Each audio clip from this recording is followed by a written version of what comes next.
En el año 480 a.C., el rey más poderoso del mundo conocido cruzó el Helesponto con el ejército más grande que nadie había visto. Jerjes de Persia. No venía a conquistar un territorio menor. Venía a humillar a Grecia. A demostrar que nadie desafiaba al imperio persa sin pagar un precio que el mundo recordaría para siempre. Lo que no sabía es que mientras él marchaba hacia el oeste, dejaba atrás el centro del mundo. Dejaba atrás Persia. La tierra que había dado al mundo su primer sistema de correos, sus primeras carreteras pavimentadas, su primer decreto de derechos humanos. La tierra que había unido en un solo imperio a egipcios, babilonios, griegos de Asia Menor y docenas de pueblos más, sin borrarlos, sin obligarlos a olvidar quiénes eran.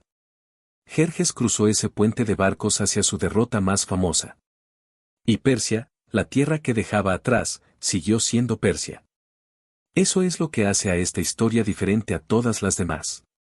Irán no es un país que sobrevivió a sus enemigos. Es un país que absorbió a sus conquistadores. Que tomó a griegos, a árabes, a mongoles, a turcos, y los transformó. Que fue conquistada docenas de veces y que en cada caso terminó siendo culturalmente más fuerte que quien la había conquistado. Esta es la historia de 5000 años de una civilización que Occidente lleva siglos intentando entender y que todavía no termina de entender. Los primeros asentamientos en el altiplano iraní tienen más de 10.000 años. Pero la historia que nos importa empieza antes del año 3000 a.C., cuando las civilizaciones del Elam, en el suroeste de lo que hoy es Irán, desarrollaron una escritura propia. No derivada de la escritura mesopotámica de sus vecinos. Propia. Eso dice algo sobre lo que vendría después. El altiplano iraní no es un lugar generoso. Es un lugar de extremos. Desiertos que matan en verano. Montañas que matan en invierno. Mesetas de una aridez que no perdona errores. Para sobrevivir en ese paisaje hay que ser ingenioso o hay que morir. Los pueblos que construyeron la civilización iraní eligieron ser ingeniosos. Inventaron los kanats, sistemas de canales subterráneos que llevaban agua desde las montañas hasta las ciudades y los campos a través de kilómetros de roca, sin bombas, sin electricidad. Usando solo la gravedad y el conocimiento de la tierra. Hay kanats en Irán que siguen funcionando hoy. Que tienen 3000 años y que todavía llevan agua. Eso es lo que los iraníes construyeron antes de que existiera ningún imperio. El imperio aqueménida nació alrededor del año 550 a.C. cuando Ciro el Grande unificó las tribus persas y medas y comenzó la expansión más rápida que el mundo antiguo había visto. En 30 años, el imperio persa se extendía desde el Indo hasta el mar Egeo. Incluía Babilonia, que había sido la ciudad más grande del mundo. Incluía Egipto, que tenía 3000 años de civilización. Incluía Lidia, cuyo rey Creso había dado al mundo la primera moneda acuñada. Todo eso bajo un solo gobierno. Y aquí es donde la historia de Persia se separa de la historia de todos los imperios que vinieron antes. Ciro no destruyó lo que conquistó. Cuando tomó Babilonia, en el año 539 a.C., publicó lo que hoy se conoce como el Cilindro de Ciro. Un documento en cuneiforme donde declaraba que los pueblos bajo su gobierno podían practicar sus religiones, hablar sus idiomas y vivir según sus costumbres.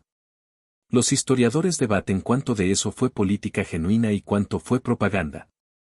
Pero el hecho de que ese documento exista, de que ese principio fuera articulado, dice algo sobre la forma en que los persas entendían el poder. El poder no requería borrar a quien conquistabas.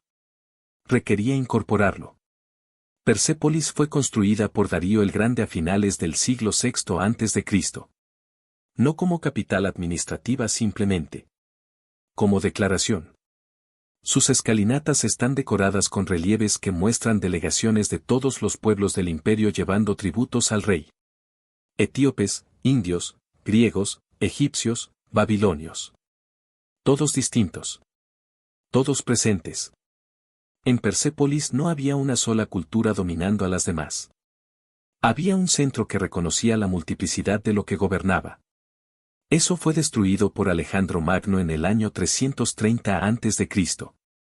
Alejandro llegó a Persia como conquistador y quemó Persépolis en lo que algunos historiadores describen como un acto de venganza por la quema de Atenas 150 años antes. Otros dicen que fue un accidente de borrachera. Lo que ocurrió después es más interesante que el incendio. Alejandro, el macedonio que había estudiado con Aristóteles y que llegó a Persia con la idea de civilizar a los bárbaros, terminó fascinado por lo que encontró. Se casó con mujeres persas. Adoptó costumbres persas. Intentó fusionar la cultura macedonia y la persa en algo nuevo. Sus generales macedonios lo miraban con horror. Pero Alejandro había entendido algo que muchos conquistadores no entienden. Que Persia no era un pueblo a conquistar. Era una civilización a absorber. Y que la absorción iba en ambas direcciones. Los sucesores de Alejandro, los seleucidas, gobernaron Persia durante décadas pero fueron gradualmente absorbidos por la cultura que intentaban gobernar. Luego vino el Imperio Parto, que recuperó el control iraní hacia el año 247 a.C. y resistió a Roma en su frontera oriental durante siglos. Roma nunca conquistó Persia. En el año 53 a.C., el general romano Craso cruzó el Éufrates con 7 legiones convencido de que iba a saquear las riquezas del oriente. En Carras, los partos destruyeron su ejército. Craso murió. 30.000 soldados romanos cayeron o fueron capturados. Fue una de las derrotas más humillantes de la historia militar romana. Y fue solo la primera vez que Roma intentó y fracasó en conquistar el oriente iraní. El imperio sasánida, que sucedió a los partos en el año 224 después de Cristo, fue el rival más formidable que Roma y luego Bizancio enfrentaron durante 4 siglos. Guerras que duraban décadas. Tratados que se rompían.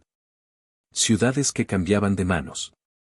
Fronteras que se movían pero que nunca resolvían la cuestión fundamental, ¿cuál de los dos imperios dominaría el mundo conocido? Ninguno de los dos. Porque en el siglo VII después de Cristo llegó algo que ninguno de los dos había calculado. El Islam. Las fuerzas árabes que salieron de la península arábiga después de la muerte del profeta Mahoma derrotaron al ejército sasánida en la batalla de Al-Qadisiyah en el año 636. Para el año 651, el último rey sasánida había muerto y Persia había caído bajo control árabe. Eso podría haber sido el fin de la civilización persa. No lo fue.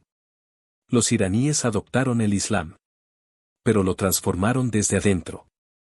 El persa se convirtió en el segundo idioma del mundo islámico, después del árabe. La poesía persa, la filosofía persa, la arquitectura persa, la administración persa impregnaron el califato árabe de formas que cambiaron al Islam para siempre. Los grandes filósofos y científicos del periodo islámico clásico, los que preservaron y ampliaron el conocimiento griego mientras Europa estaba en la Edad Oscura, muchos de ellos escribían en árabe pero pensaban en persa. Vivían en ciudades iraníes. Venían de familias iraníes. Avicena, el médico y filósofo cuyo canon de medicina fue el libro de texto estándar en las universidades europeas durante siglos, era de lo que hoy es Uzbekistán pero escribía dentro de la tradición intelectual iraní. Al-Biruni, que calculó la circunferencia de la Tierra con una precisión sorprendente en el siglo XI, era iraní. Mientras Occidente olvidaba a Aristóteles, Irán lo estaba ampliando. Y luego llegaron los mongoles. En el año 1220, las fuerzas de Gengis Khan arrasaron el noreste de Irán con una violencia que las fuentes describen como el mayor desastre demográfico que la región había visto. Nishapur, una de las ciudades más grandes e importantes del mundo islámico, fue destruida. Las pirámides de cráneos que dejaron los mongoles son parte del registro histórico. Irán perdió tal vez 1/3 de su población. Y luego absorbió a los mongoles también. Los ilhanatos mongoles que gobernaron Irán adoptaron el Islam en cuestión de décadas. Se convirtieron en patrones de la cultura persa. Financiaron la construcción de mezquitas y madrasas. Aprendieron persa. Los conquistadores se convirtieron en iraníes. Eso ocurrió no una sino varias veces en la historia de Irán. Es el patrón que define a esta civilización más que cualquier otro. No la resistencia militar. La absorción cultural. El imperio safávida, que nació en el año 1501, produjo quizás el periodo de mayor esplendor visual de la historia iraní. Isfahán, la capital safávida, fue construida con una ambición urbanística que dejó a los visitantes europeos sin palabras. La Plaza Nag-e-Khan, construida a principios del siglo XVII, es uno de los espacios públicos más grandes y más bellos del mundo. Rodeada por mezquitas de azulejos azules, por palacios, por bazares, con una fuente en el centro. Fue diseñada para demostrar al mundo que la civilización iraní no solo había sobrevivido a todo lo que le había llegado, sino que seguía siendo capaz de producir belleza a una escala que nadie podía ignorar. Los safávidas también establecieron el Islam chiita como religión oficial de Irán. Esa decisión, tomada en el siglo XVI, sigue definiendo la identidad iraní y la geopolítica del Medio Oriente hoy. El siglo XIX fue cruel con Irán. Rusia presionó desde el norte y se llevó territorios en el Cáucaso. Gran Bretaña presionó desde el sur y controlaba el comercio del Golfo Pérsico. Las dos potencias trataron a Irán como zona de influencia a repartirse sin preguntar a los iraníes qué querían. El petróleo empeoró todo. Cuando las reservas petrolíferas iraníes se hicieron evidentes a principios del siglo XX, el interés extranjero se volvió más agresivo. En 1953, el primer ministro Mohammad Mossadegh, elegido democráticamente, nacionalizó el petróleo iraní. La CIA y el Servicio de Inteligencia británico organizaron un golpe de Estado que lo derrocó. Eso está documentado. No es teoría conspirativa. Los propios gobiernos estadounidense y británico lo han reconocido. El Shah Mohammad Reza Pahlavi fue reinstalado con apoyo occidental. Gobernó con una mezcla de modernización superficial y represión que fue vaciando de legitimidad su gobierno durante décadas. En 1979, la revolución iraní lo derrocó. Lo que vino después transformó no solo a Irán sino a toda la geopolítica del Medio Oriente de formas que todavía no hemos terminado de procesar. La República Islámica que existe desde 1979 es un experimento político sin precedentes. Un gobierno teocrático en el siglo XX que mezcla elecciones populares con autoridad religiosa suprema. Un sistema que produce tensiones internas constantes entre quienes quieren más apertura y quienes quieren más restricción. Esas tensiones produjeron el movimiento verde de 2009. Las protestas de 2019. El movimiento Mujer, Vida, Libertad de 2022, desencadenado por la muerte de Mahsa Amini. Cada vez, el sistema resistió. Cada vez, algo cambió de todas formas. Hoy Irán tiene 85 millones de personas. Tiene una de las poblaciones más jóvenes y más educadas del Medio Oriente. Tiene una tradición literaria que produce poesía que se lee en todo el mundo persa, desde Irán hasta Afganistán hasta Tayikistán. Tiene Rumi, cuya poesía del siglo XIII es uno de los libros más vendidos en Estados Unidos hoy. Tiene Hafez, cuyo diván se usa todavía en Irán para tomar decisiones importantes, abriendo el libro al azar y leyendo el verso que aparece como si fuera un oráculo. Tiene una civilización que ha sido conquistada por griegos, árabes, mongoles y turcos, y que ha absorbido a todos ellos sin dejar de ser reconociblemente sí misma. La pregunta que queda es la más difícil.